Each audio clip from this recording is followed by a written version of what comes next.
Olá! Seja bem-vindo a mais um episódio do podcast A Voz que Clama. O podcast que busca ser uma voz da verdade no deserto do mundo moderno, com mensagens que combinam reflexão, fé e razão em sintonia. Por favor, ajude esse podcast curtindo e compartilhando com alguém.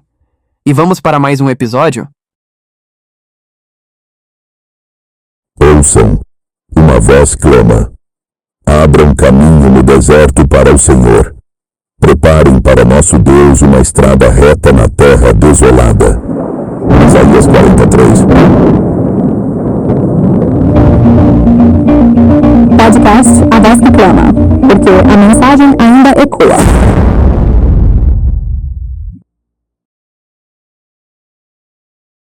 No primeiro episódio, nós conhecemos alguns tipos de justiças alternativas contemporâneas, como a justiça restaurativa, justiça transformativa e justiça distributiva, além da tradicional justiça retributiva.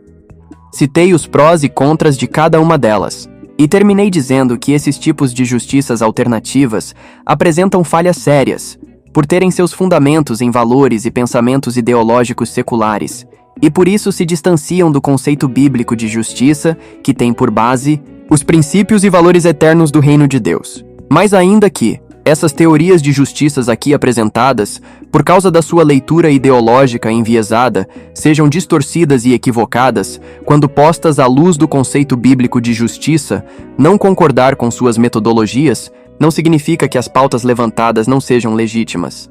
A desigualdade social, o racismo ou qualquer tipo de preconceito, seja étnico, de gênero, social ou religioso, deve ser tão combatido quanto o ataque à família ou a ideologia do gênero. Não precisamos escolher uma em detrimento da outra.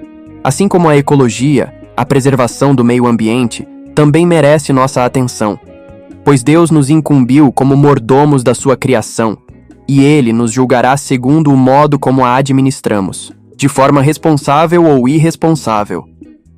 Nesse segundo episódio, iremos conhecer alguns teólogos e pensadores que desenvolvem o tema da justiça a partir da Bíblia, da perspectiva da ética do reino de Deus. E como eles mostram que a justiça divina vai muito além de simplesmente punir o pecado, mas também uma justiça que engloba todas as áreas da nossa vida e esferas da sociedade. Na verdade, ela é muito maior, ela é cósmica, afetando toda a criação. Vamos ao episódio?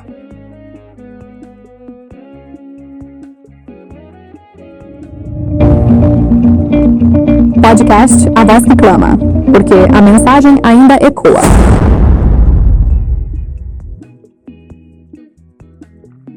Nas narrativas das Escrituras, podemos encontrar traços de cada uma dessas justiças alternativas em histórias de personagens, além dos anteriormente citados, em que a justiça divina se manifestou de modo semelhante na vida de alguns deles. Porque a justiça divina contém todos esses aspectos das justiças alternativas: restaurativa, transformadora, reconciliadora, mediadora e etc. E todas elas se encontram de forma sintetizadas no sacrifício de Cristo e em sua ressurreição. Portanto, eu creio que os cristãos não deveriam levantar a bandeira de uma e rejeitar outra sem antes primeiro buscar refletir se podemos estar negando ou não algum aspecto da justiça divina. É certo também que nenhuma delas é perfeita e jamais será a panaceia para os males do mundo.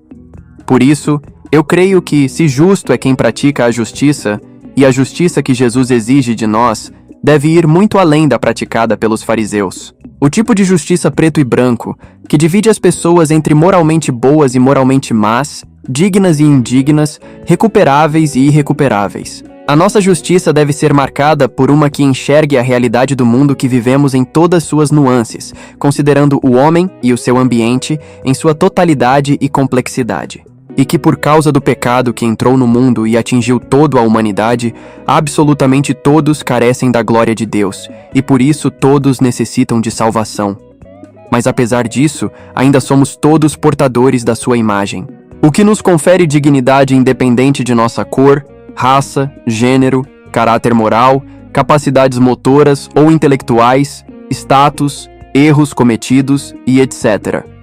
E que a graça divina é capaz de alcançar e restaurar o pior dos pecadores. Então eu creio que é justo pensar em métodos de justiça alternativas à parte de narrativas ideológicas que integrem as diversas teorias propostas e se preocupem não apenas que a justiça seja feita em caso de infração, quebra da lei, mas que também leve em conta aspectos humanos da perspectiva teológica, a imago Dei, dignidade humana, a queda do homem, pecado, e os seus efeitos tanto no homem quanto na criação, e também em aspectos psicológicos e sociológicos, incluindo das estruturas que compõem a sociedade em que vivemos e que podem promover, influenciar ou perpetuar ciclos de injustiça e conflitos entre os homens.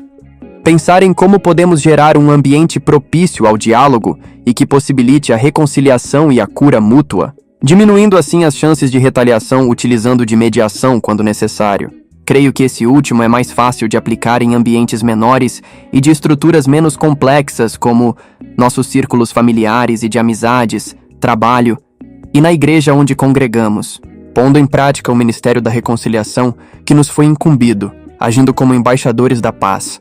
Devemos nos preocupar não apenas com a eficiência de dispositivos legais que garantam a satisfação da parte ofendida, vítima, buscando a reparação de danos sofridos, mas que também garanta a preservação da dignidade humana do ofensor e promova sua reabilitação na sociedade e possibilite o diálogo e a reconciliação entre as partes quando possível, sem, contudo, jamais proibir que o Estado faça uso da espada quando for preciso e, em último caso, e sim, apenas quando de forma arbitrária, sabendo que autoridades constituídas estão a serviço de Deus para punir malfeitores. Como diz na carta aos Romanos, todos devem sujeitar-se às autoridades, pois toda autoridade vem de Deus, e aqueles que ocupam cargos de autoridade foram ali colocados por ele. Romanos 13:1 NVT. As autoridades estão a serviço de Deus para o seu bem, mas se você estiver fazendo algo errado, é evidente que deve temer, pois elas têm o poder de puni-lo, pois estão a serviço de Deus para castigar os que praticam o mal. Romanos 13:4 NVT. É por esse motivo também que vocês pagam impostos, pois as autoridades estão a serviço de Deus no trabalho que realizam. Romanos 13:6 NVT. O que eu vejo hoje é que o discurso de alguns evangélicos, defensores da justiça, de ambos polos políticos, está marcado por incoerência. Do lado progressista, há aqueles que defendem o criminoso e desprezam completamente suas vítimas, e deixam claro seu relativismo moral ao se preocuparem extremamente com o direito de animais e ao mesmo tempo desejarem a morte de um feto no ventre de uma mãe, alguém inocente e incapaz de se defender. Do lado conservador extremista, há aqueles que creem que a guerra e a força militar é a solução para tudo.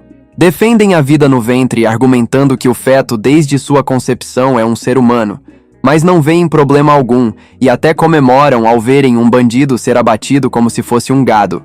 O problema maior dessas propostas está em sua construção e associação com vieses políticos ideológicos, o que a impede de ser imparcial em seu julgamento, favorecendo determinados grupos ou movimentos políticos. E essa associação indevida leva cristãos conservadores mais moderados terem medo de serem associados a agendas políticas claramente anticristãs. Não estou pedindo para ignorarmos os fatos, mas convidar a você que é cristão para que, antes de rejeitar, concordar comigo que encontramos na Bíblia uma justiça muito mais abrangente do que aquela de simplesmente retribuir a cada um aquilo que ela merece. Essa é uma visão muito reducionista do conceito de justiça bíblica, ainda que seja verdadeira e também necessária. Mas assim como a sabedoria de Deus é multiforme, a sua justiça também é. E essa justiça multiforme foi revelada muito antes de todas essas ideologias surgirem. Você não encontrará essas justiças contemporâneas nas Escrituras exatamente da forma como estão denominadas aqui. Mas como eu disse, há ecos, ou paralelos, como você preferir. A diferença principal é que as definições de justiças contemporâneas estão fundamentadas em suas ideologias, enquanto nas Escrituras elas têm por base a revelação divina e como guia os princípios bíblicos da lei de Deus, sempre verdadeira, eterna, inerrante e imutável. E para embasar minha reflexão, citarei aqui alguns teólogos que eu pedi para IA reunir para mim, onde cada um deles trabalham aspectos semelhantes das justiças contemporâneas, alternativas a partir da Bíblia Sagrada, bem como algumas definições dadas pelo próprio ChatGPT a seguir depois da vinheta.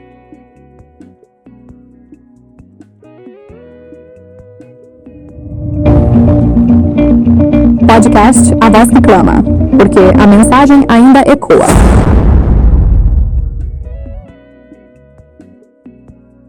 A história humana revela múltiplas compreensões de justiça, cada uma enfatizando um aspecto parcial da verdade. Desde Aristóteles, que definiu justiça como dar a cada um o que lhe é devido, até as formulações modernas, de Kant a Rawls, a justiça foi quase sempre pensada em termos distributivos ou retributivos. Mas a Bíblia propõe algo mais radical.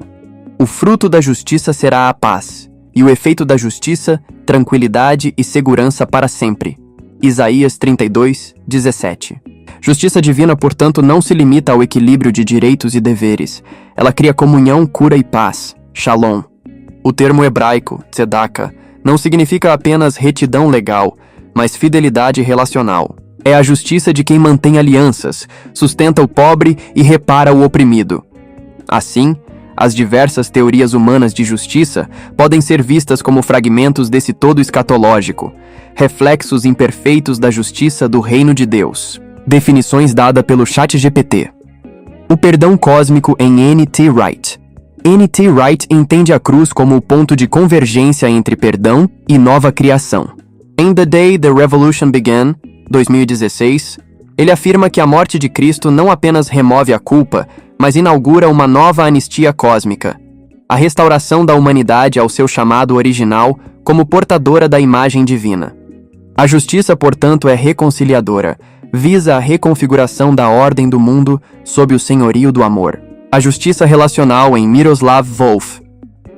Para Volf, Exclusion and Embrace, 1996, o perdão é uma forma de anistia relacional.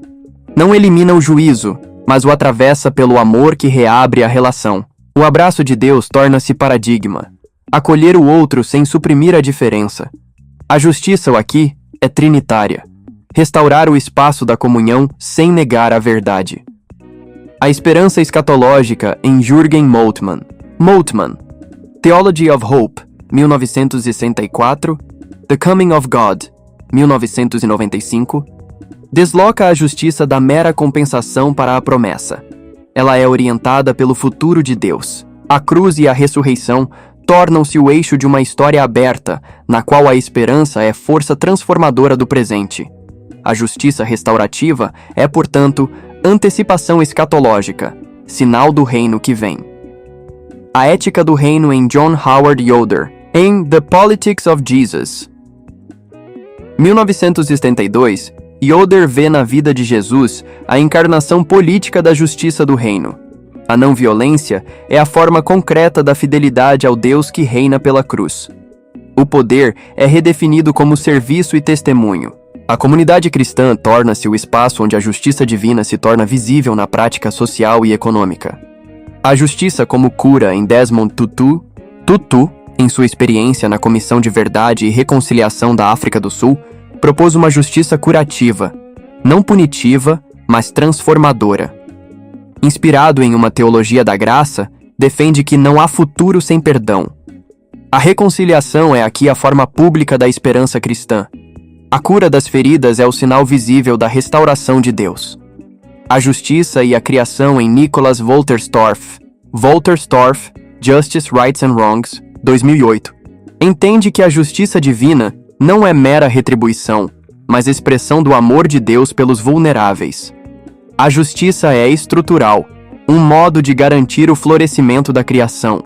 O Shalom bíblico é o horizonte, uma ordem justa, relacional e solidária, sustentada pela fidelidade de Deus. Síntese integradora. As diversas perspectivas se entrelaçam. Wright fala da restauração cósmica, Wolf da reconciliação relacional, Moltmann da esperança escatológica, Yoder da ética comunitária, Tutu da cura social e Wolterstorff da estrutura do Shalom. Todas apontam para a justiça do reino como comunhão restaurada, não apenas o fim do mal, mas o início do bem compartilhado. Fonte: ChatGPT. A justiça da cruz é única, literalmente radical, por ela agir diretamente na raiz de toda a injustiça, o coração humano, pela ação do Espírito Santo através da palavra de Deus. Pois do coração vêm maus pensamentos, homicídio, adultério, imoralidade sexual, roubo, mentiras e calúnias. Mateus 15:19. Você é livre para concordar ou não com esses pensadores. Eu mesmo não concordo com tudo. Alguns, como Moltmann, incorrem no erro de fazer uma leitura política da teologia, justamente aquilo que eu estou buscando combater.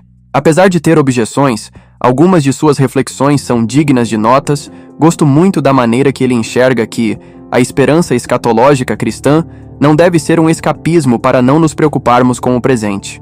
A esperança cristã não aliena os seres humanos da realidade, mas lhes dá coragem para, no meio desta realidade, ir rumo ao futuro prometido.